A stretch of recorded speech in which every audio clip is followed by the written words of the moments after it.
नमस्कार दोस्तों, हमारे देश में रक्षाबंधन का त्यौहार बड़े हर्षोल्लास के साथ में मनाया जाता है।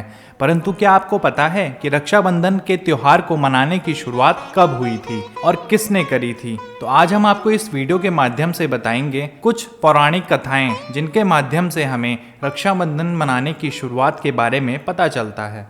पहली कथा, राजा बलि बहुत दानी राजा हुआ करते थे और भगवान विष्णु के अनंत भक्त थे। एक बार उन्होंने यज्ञ का आयोजन किया। इसी दौरान उनकी परीक्षा लेने के लिए भगवान वामन अवतार लेकर आए और दान में राजा बलि से 3 पग भूमि देने के लिए कहा। उन्होंने 2 पग में ही पूरी पृथ्वी और आकाश नाप लिया। इस पर राजा बलि समझ गए कि भगवान उनकी परीक्षा ले रहे हैं। तीसरे पग के लिए उन्होंने भगवान का पग अपने सिर पर रखवा लिया। फिर उन्होंने भगवान से याचना की कि अब तो मेरा सब कुछ ही चला गया है, प्रभु आप मेरी विनती स्वीकार करें और मेरे साथ पाताल में चल कर रहें। भगवान ने भक्त की बात मान ली और बैकुंठ छोड़कर पाताल चले गए। उधर देवी लक्ष्मी परेशान हो गई।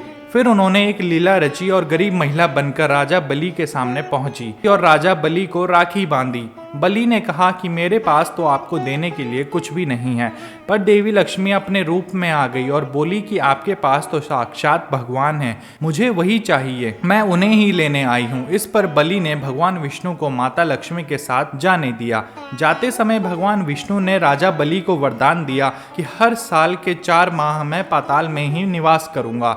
यह 4 महीना चतुर्मास के रूप में जाना जाता है। दूसरी कथा, द्रौपदी और कृष्ण का रक्षाबंधन। राखी से जुड़ी एक सुंदर घटना का उल्लेख महाभारत में मिलता है। सुंदर इसलिए क्योंकि यह घटना दर्शाती है कि भाई बहन के स्नेह के लिए उनका सगा होना जरूरी नहीं है। कथा है कि जब युधिष्ठिर इंद्रप्रस्थ में राजसूय यज्ञ कर रहे थे, तब उस समय सभा में शिशुपाल भी मौजूद था। शिशुपाल ने भगवान श्री कृष्ण का अपमान किया तो श्री कृष्ण ने अपने सुदर्शन चक्र से उसका वध कर दिया। लौटते हुए सुदर्शन चक्र से भगवान की छोटी उंगली थोड़ी सी कट गई और रक्त बहने लगा। यह देख द्रौपदी आगे आई और उन्होंने अपनी साड़ी का पल्लू फाड़कर श्री कृष्ण की उंगली पर लपेट दिया। इसी समय श्री कृष्ण ने द्रौपदी को वचन दिया कि मैं इस एक एक धागे का ऋण अवश्य चुकाऊंगा। इसके बाद जब कौरवों ने द्रौपदी का चीर हरण करने का प्रयास किया तो श्री कृष्ण ने चीर बढ़ाकर द्रौपदी के चीर की लाज रखी। कहते हैं कि जिस दिन द्रौपदी ने श्री कृष्ण की कलाई में साड़ी का पल्लू बांधा था, वह श्रावण मास की पूर्णिमा थी।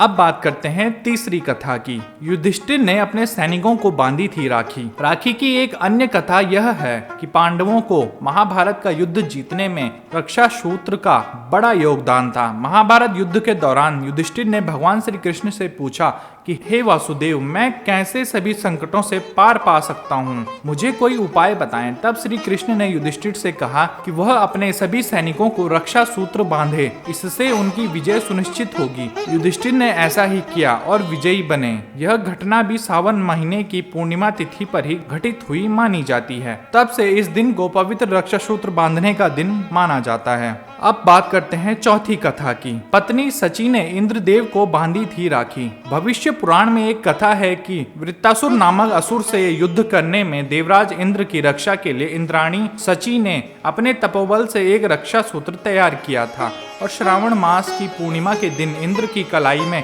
बांध दिया था। इस रक्षा सूत्र ने देवराज की रक्षा की और वह युद्ध में विजयी हुए। यह घटना भी सतयुग में हुई थी। कुछ लोग इस घटना को भी रक्षाबंधन की उत्पत्ति का कारण मानते हैं। अब बात करते हैं कलयुग की। एक घटना कलयुग में भी प्रचलित है। राखी की एक कहानी ऐसी भी है जब सिकंदर पूरे विश्व को फतेह करने निकला और भारत आ पहुंचा। यहाँ उसका सामना भारतीय राजा पुरु से हुआ। राजा पुरु बहुत ही वीर और बलशाली राजा थे। उन्होंने युद्ध में सिकंदर को धूल चटा दी। इसी दौरान सिकंदर की पत्नी को भारतीय त्योहार रक्षाबंधन के बारे में पता चला।